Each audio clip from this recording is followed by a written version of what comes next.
श्री रामकृष्ण लीला प्रसंग स्वामी शारदानंद जी द्वारा लिखित पाठ संख्या 3 अवतरणिका। वेद एवं समाधिलब्ध दर्शन ही अवतारवाद की आधारशिला है। क्रमशः गुरु उपासना में मानव मन जब इस प्रकार अग्रसर हुआ, तब जिन्हें आश्रय कर उस शक्ति की विशेष लीलाएं प्रकट होने लगीं, उन्हें श्री भगवान की ज्ञान प्रदायिनी दक्षिणामूर्ति के साथ अभिन्न रूप से देखने में उसे विलंब न लगा।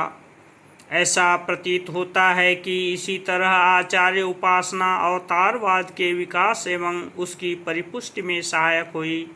अतः अवतारवाद की स्पष्ट अभिव्यक्ति पौराणिक युग में होने पर भी उसका मूल वैदिक युग तक अभिव्याप्त है।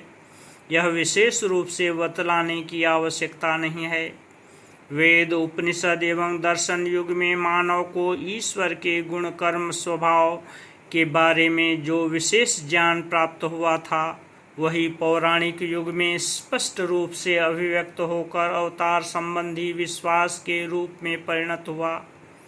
अथवा संयम, तपस्या आदि की सहायता से उपनिषद युग में नेति नेति मार्ग पर अग्रसर हो निर्गुण ब्रह्मोपासना में सफलता को प्राप्त करते हुए समाधि राज्य से विलोम मार्ग का आश्रय लेकर उतरने पर मानव जब समग्र जगत को ब्रह्म के प्रकाश रूप से देखने में समर्थ हुआ, तभी सगुण विराट ब्रह्म या ईश्वर के प्रति प्रेम भक्ति का उदय होने से उनकी उपासना में वह प्रवृत्त हुआ एवं तभी से वह ईश्वर के गुण, कर्म, स्वभाव आदि के बारे में दृढ़ निश्चय कर उसके विशेष रूप से अवतीर्ण होने के संबंध में विश्वासी बना। ईश्वर करुणा की उपलब्धि से ही पौराणिक युग में अवतारवाद का प्रचार। यह पहले ही कहा जा चुका है कि पौराणिक युग में अवतार विश्वास का स्पष्ट रूप से विकास हुआ। उस युग के आध्यात्मिक विकास में नाना प्रकार के दोष प्रतीत होने पर भी केवल अवतार महिमा प्रकाश में ही उसकी विशेषता तथा महत्ता पाई जाती है, क्योंकि अवतार विश्वास को आश्रय कर ही लोग सगुण ब्रह्म के नित्य लीला विलास को समझने में समर्थ हुए। उसी के आधार पर उन्हें विदित हुआ कि जगत कारण ईश्वर ही आध्यात्मिक जगत में उनका एकमात्र पथ प्रदर्शक है, एवं उसी के आधार पर उनको यह पता चला कि मनुष्य चाहे जब तक जितना भी दुर्नीति परायण क्यों न हो, श्री भगवान की अपार करुणा के फलस्वरूप वह कभी भी इस प्रकार चिरकाल तक विनाश की ओर अग्रसर नहीं हो सकता। उनकी करुणा मूर्त होकर युग युग में आविर्भूत हो उसके स्वभाव के अनुरूप ऐसे नवीन नवीन आध्यात्मिक मार्गों का आविष्कार करेगी, जिनके फलस्वरूप वह अनायास धर्म लाभ कर सकेगा। अवतार पुरुषों के दिव्य स्वभाव के संबंध में शास्त्रोक्तियों का संक्षिप्त सार। असीम शक्ति संपन्न अवतार पुरुषों के दिव्य जन्म कर्म आदि के बारे में स्मृति एवं पुराणों में जो कुछ लिपिबद्ध है, उसके संक्षिप्त सार का उल्लेख करना संभवतः यहाँ अप्रासंगिक न होगा। उनके वर्णनानुसार अवतार पुरुष ईश्वर की भांति नित्य शुद्ध बुद्ध मुक्त स्वभाव होते हैं। जीव की तरह वे कभी कर्म के बंधन में आबद्ध नहीं होते, क्योंकि जन्म से ही आत्माराम होने के कारण पार्थिव भोग सुख के लिए जीव की तरह उनमें स्वार्थमय प्रयास कभी भी उपस्थित नहीं होता। शरीर धारण कर उनकी सारी चेष्टाएं दूसरों के कल्याण के निमित्त होती रहती हैं। साथ ही माया के अज्ञान बंधन में कभी भी आबद्ध न होने के कारण पूर्व जन्मों में उनके द्वारा जो जो कर्म अनुष्ठित हुए हैं, उन समस्त कर्मों की स्मृति सदा उनमें बनी रहती है। अवतार पुरुषों की अखंड स्मृति शक्ति।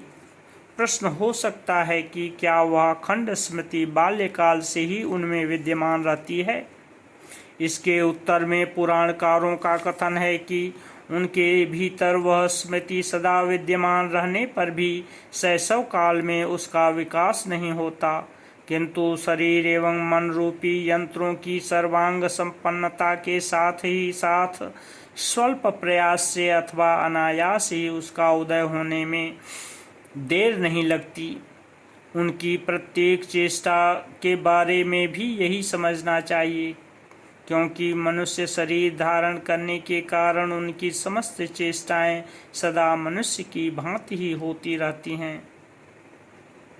अवतार पुरुषों द्वारा नवीन धर्म का स्थापन।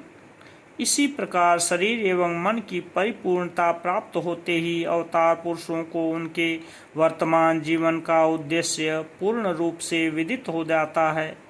उन्हें यह पता चल जाता है कि धर्म संस्थापन के लिए ही उनका आगमन हुआ है। साथ ही उस उद्देश्य की पूर्ति के लिए जो कुछ आवश्यक है वह भी अचिंत्य रूप से अपने आप कहीं से उनके समीप आकर उपस्थित हो जाता है। साधारण मानवों को जो मार्ग सदा अंधकार पूर्ण प्रतीत होता है, अवतारी पुरुष उसी मार्ग में उज्जवल प्रकाश को देख निर्भीक हृदय से उस ओर अग्रसर होते हैं एवं अपने उद्देश्य में सफल हो मानवों को उस मार्ग में प्रवृत्त करते हैं। इस प्रकार अवतारी पुरुषों के द्वारा मायातीत ब्रह्म स्वरूप तथा जगत कारण ईश्वर की उपलब्धि के लिए युग युग में अदृष्टपूर्व नवीन मार्गों का पुनः पुनः आविष्कार होता रहता है। अवतार पुरुषों के आविर्भाव काल के संबंध में शास्त्रोक्ति।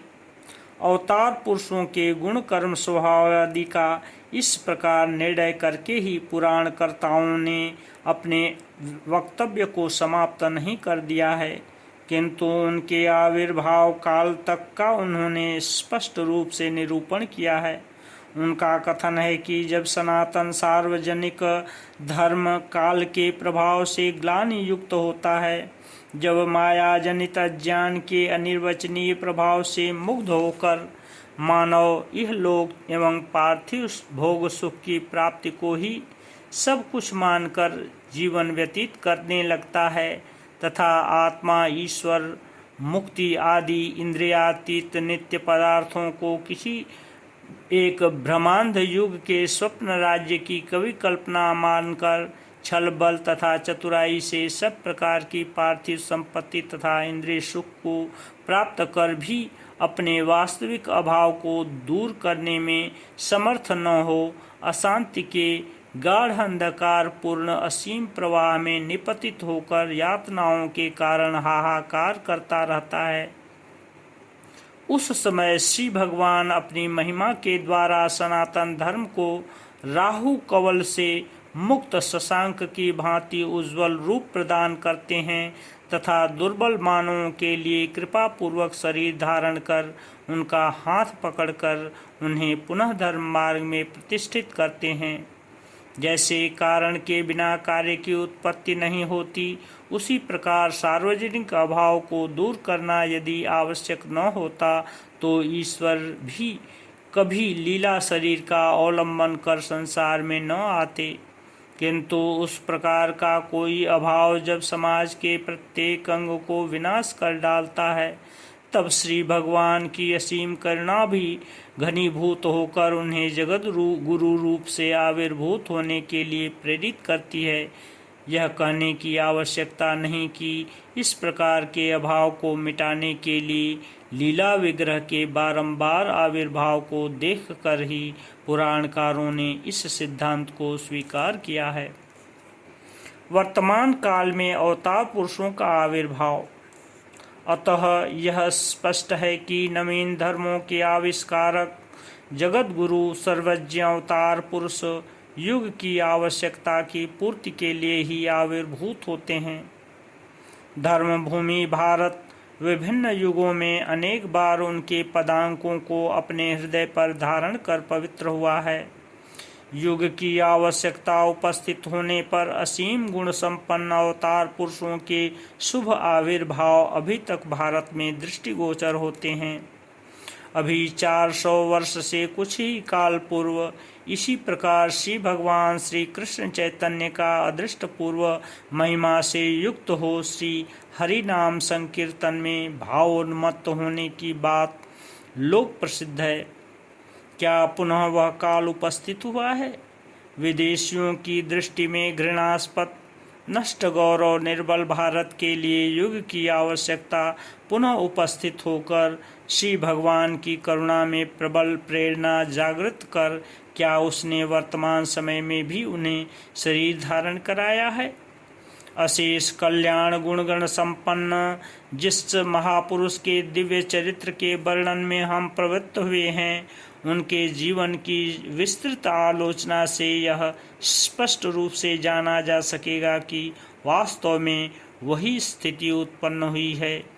श्री रामचंद्र एवं श्री कृष्णादि रूप से पूर्व युगों में आविर्भूत होकर जिन्होंने सनातन धर्म को संस्थापित किया था, वर्तमान काल में भी युग की आवश्यकता को पूर्ण करने हेतु उनके शुभागमन को प्रत्यक्ष कर भारत पुनः धन्य हुआ है। ओम शांति शांति शांति।